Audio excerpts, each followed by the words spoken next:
Hello and welcome back to another Tech Articles. In today's article, I want to cover this plugin particularly, WP Tasks After Install. Now, this plugin is not actively being developed. It hasn't had an update in 6 years. 2 years ago, I forked this plugin, and you can find it in my repo. And ever since then, I've been gradually adding to it, doing bits and pieces to make it more functionable for me. And actually, I suggest anyone forked it and got it to do the little bits and pieces they do, because some of the settings in mine is not going to be right for you. But it's prompted me today to make this video because I've made two changes to it in the last, let's say, 48 hours, 72 hours, based on new information and also changes. So I boot up a lot of sites. I make a lot of sites from scratch, both using InstaWP, a direct admin instance, cPanel instance, grid pane, all sorts of solutions, all sorts of places. But 90% of all the sites that you see in my videos are brand new sites. They've had nothing installed except what I need for that video. I don't change options or do anything except installing this plugin. Which I installed in multiple ways. For example, in InstaWP, it's part of my configuration, same as in grid pane. In the direct admin instances, for example, I have a shell script that I run in the background that allows me to do some WP CLI commands. And I've made two modifications to this script in relatively short succession. That's for two reasons. One is because of the direct admin instance and some changes that Softalicious have made to their installation, which is basically plugin spam. And the other is the release of WordPress 6.7, which was released yesterday. And with WordPress 6.7, it releases a new function in the options to remove the annoying welcome screen and pattern library. So I've made that a default option in my new plugin.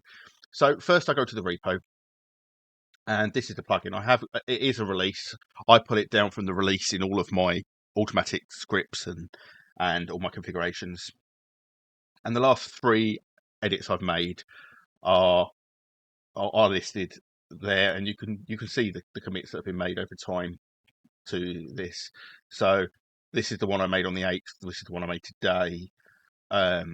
So this cleans up all the junk that it installs. This moves it to 2.0. There was other items added here. So, for example, again, attempted to make it UK English. Media changes, removed cropping and duplicates, disabled cropping and scaling. This removes loads of plugins. So you can see in here that I've just added huge amounts of plugins. It's always removed Hello Dolly and this other one, but now I've added all these plugins that it will automatically uninstall when it's activated. So I'm going to show you this in its process and explain why this might be useful to you and your users. So the first one I'm going to go to is a non Softalicious site. This is on InstaWP, so it's just been upgraded to 6.7. This time with no plugins pre-installed. So if I go to Pages and if I add a new page, you can see the default pages are there. When the plugin runs, it removes all the default pages. You get this annoying welcome screen to start with, and then you get this choose a pattern screen. And none of us want this, really. So what I've written into the plugin is that any users that are installed when the plugin's installed and activated, because the plugin installs, activates itself, and then when it's done all of what it needs to do, it deactivates itself and it's ready to be deleted. Is for any user that is set up at the time you run that plugin, it will make the default option for that user that we don't see this pattern library. So if we go back over to this WP instance, you'll see it's automatically deleted the pages. It's done some changes around here in general about time zones and date functions so that they match my requirements, which is UK.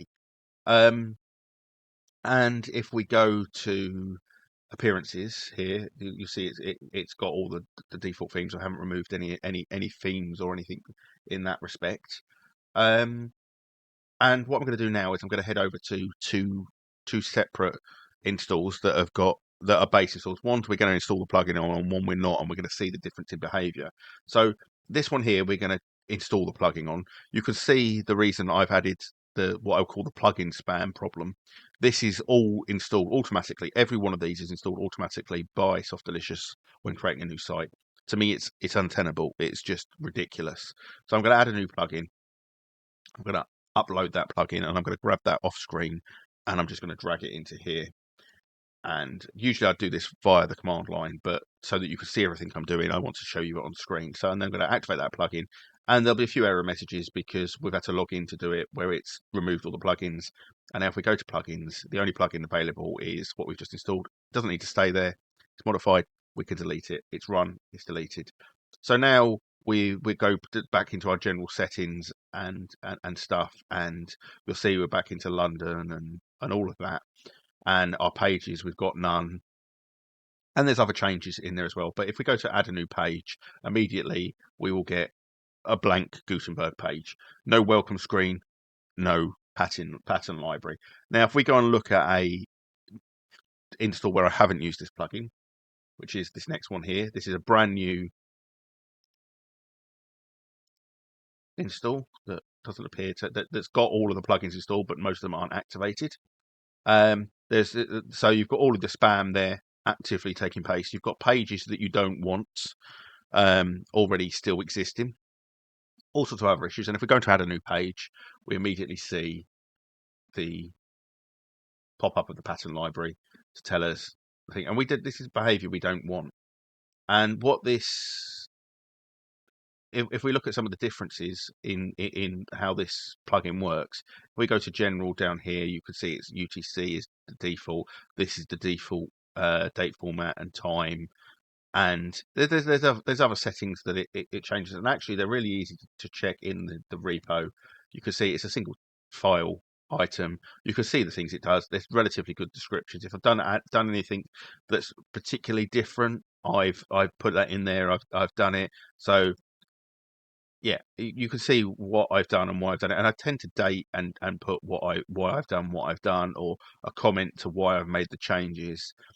And while I don't expect anybody to download and use this, unless you're lucky enough to be based in the UK and want the same default settings as me, what I think the purpose of this video is A, to show you how to remove all those plugins automatically. It's ridiculous, and B, to suggest you fork this and make some minor modifications using ChatGPT or Stack Overflow, because actually most of it is relatively self-explanatory, because I said there's relatively good notes in it.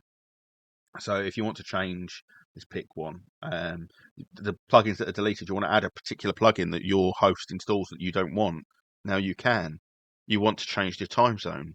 Now you can. You can see how I've done it. This is English GB, time zone string, date format.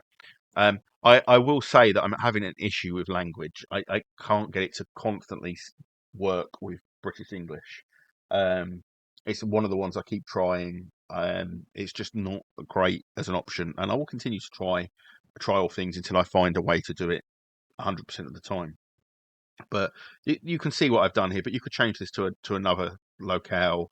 You can see that I've disabled pings, comments, and automatically discourage search engines when this is activated.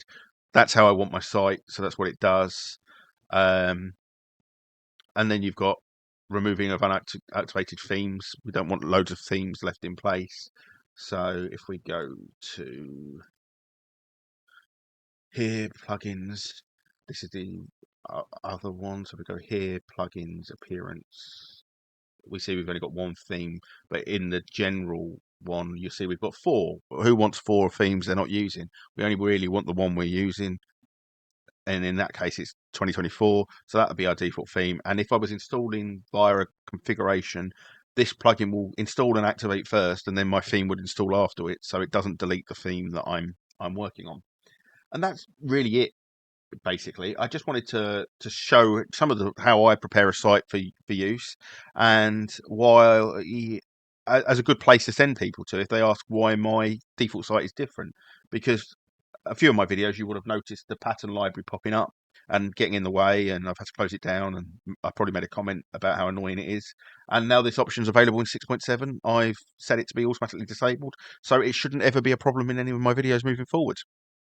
As I say, I hope this has been of use to people. I'll put a link in the description to the repo and the original plugin, because obviously the original dev deserves to be accredited. and all my fork is literally a copy of that zip file with my modifications. And I suggest that people do the same. If you want your own version for your own agency or your own use, fork mine, fork the original, add the code in. As I say, the code is relatively well documented. It didn't take me long this morning to find out how, for example, the database entries are added by the toggle switches. And once I understood that, I could write a function to modify them. I hope you like this video. If you do, please like and subscribe for more videos like this. And yeah, thanks for watching.